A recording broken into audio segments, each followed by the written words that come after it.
Olá, sejam muito bem-vindos à nossa imersão na teoria cognitivo-comportamental, a chamada TCC. E nesse vídeo será estudada os transtornos de ansiedade. Nessa primeira parte, iremos tratar do transtorno de ansiedade social e do transtorno de ansiedade generalizada.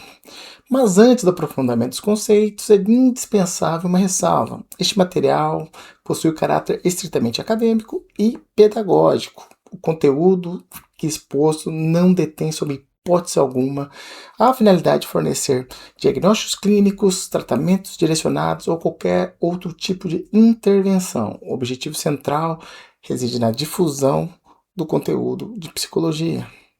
Então vamos lá? Quantas pessoas nos dias de hoje passam com sofrimento mental causado por preocupações que parecem insuperáveis? A perda da qualidade de vida em razão do medo de sofrer julgamentos externos ou da constante antecipação de catástrofes futuras constitui um desafio de proporções globais na saúde mental. Este vídeo oferece uma análise sobre como a abordagem cognitivo-comportamental trata essas demandas. Quando consultamos o Manual Diagnóstico e Estatístico de Transtornos Mentais, o chamado DSM-5-TR, percebemos a existência de uma categoria robusta de transtornos de ansiedade. Entre as manifestações catalogadas se destacam o transtorno de ansiedade social, o transtorno de ansiedade generalizada, o transtorno de pânico, as fobias específicas, o transtorno de ansiedade de separação e o mutismo seletivo.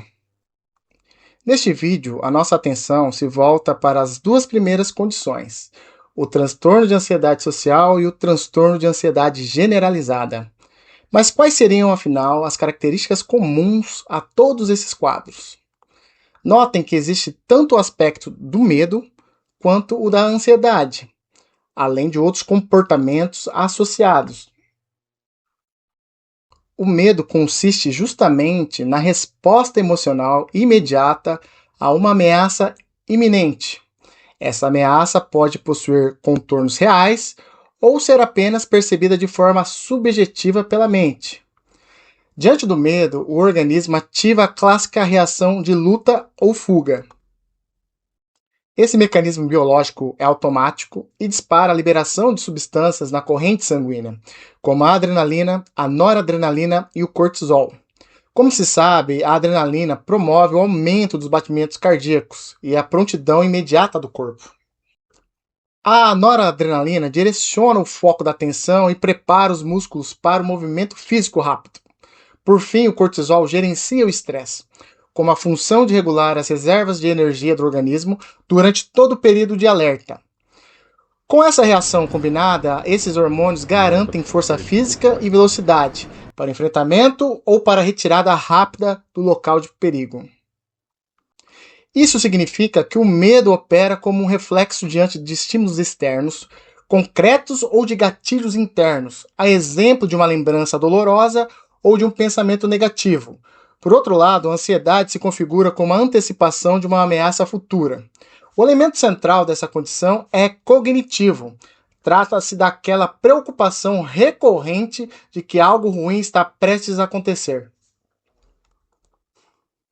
Além disso, no quadro ansioso surge a tensão muscular crônica.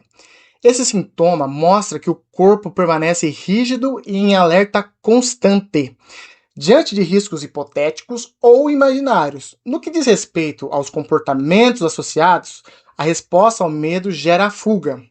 Nessa situação, o sujeito se retira imediatamente do cenário estressor. Na ansiedade, por outro lado, há o impulso para a esquiva.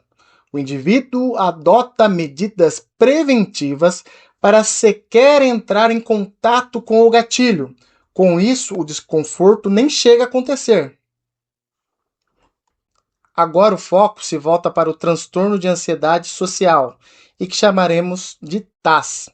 Na prática, quem convive com esse quadro experimenta um medo profundo e uma ansiedade extrema diante da possibilidade de sofrer críticas ou de receber avaliações negativas de quem está ao redor.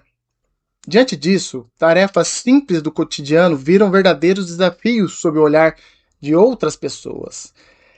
As atividades como apresentar um trabalho escolar, almoçar em público ou tomar um copo de água perto de alguém geram um bloqueio. Em eventos sociais ou no ambiente de trabalho, momentos de refeição despertam uma vergonha intensa e o peso de sofrer avaliação o tempo todo. Na prática, esse mal-estar fica ainda pior quando a pessoa está em destaque ou vira o centro das atenções. Em momentos de exposição pública, como se apresentar para estranhos ou participar de uma atividade com pessoas, a trava surge com força. Como resultado, quem convive com o transtorno de ansiedade social tenta fugir dessas situações a todo custo, mas quando a exposição é obrigatória, o sofrimento é profundo. E isso traz prejuízos graves em todas as áreas de convívio social, como nos relacionamentos amorosos, na faculdade, no trabalho e nas amizades. Já no transtorno de ansiedade generalizada, o TAG, a ciência mostra uma realidade bem diferente. A marca principal desse quadro é a presença de preocupações excessivas que se espalham por várias esferas do cotidiano. São pensamentos muito difíceis de dominar. A atenção fica totalmente presa a problemas do amanhã, o que provoca um distanciamento constante do momento presente, ou seja, do aqui e agora. Imagine alguém em pleno momento de descanso no final de semana, mas com a mente completamente angustiada com as preocupações do trabalho. Fica evidente que aproveitar o presente vira um verdadeiro desafio. Esses pensamentos invasivos impedem que a pessoa recupere o controle. Como consequência, surgem sintomas como a inquietação, irritabilidade e prejuízo para manter o foco.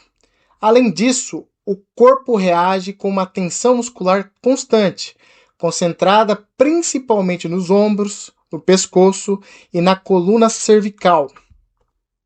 O esgotamento físico também ganha força, acompanhado inclusive por problemas de insônia. Esse quadro se reflete na demora inicial para pegar no sono ou acordar no meio da noite, com aflições sobre situações futuras. Diante de tantos sintomas reunidos, a vida familiar e os relacionamentos sofrem um desgaste enorme. No dia a dia, a pessoa costuma parecer distante, carrega uma expressão tensa, o semblante travado e permanece totalmente presa no próprio mundo de inquietações. Depois de observar o peso que esse transtorno de ansiedade generalizada carrega, surge uma dúvida inevitável. Por que a mente humana desenvolveu essa capacidade? Se esse mecanismo gera tanto desgaste, qual a razão de sua existência? A resposta revela que, originalmente, a apreensão possui uma utilidade vital. Vivenciar esse estado constitui um processo natural e adaptativo da nossa própria espécie. A ausência absoluta de alerta impediria a preparação para o amanhã. Dessa forma, prever situações na mente ajuda a criar planos e a se proteger contra ameaças reais. No caso do transtorno de ansiedade generalizada, contudo, esse mecanismo passa do limite. A mente fica presa em um ciclo de suposições negativas que parece não ter fim. Mesmo quando os piores cenários são altamente improváveis, existe um esforço repetitivo para achar saídas para dores imaginárias ou inexistentes.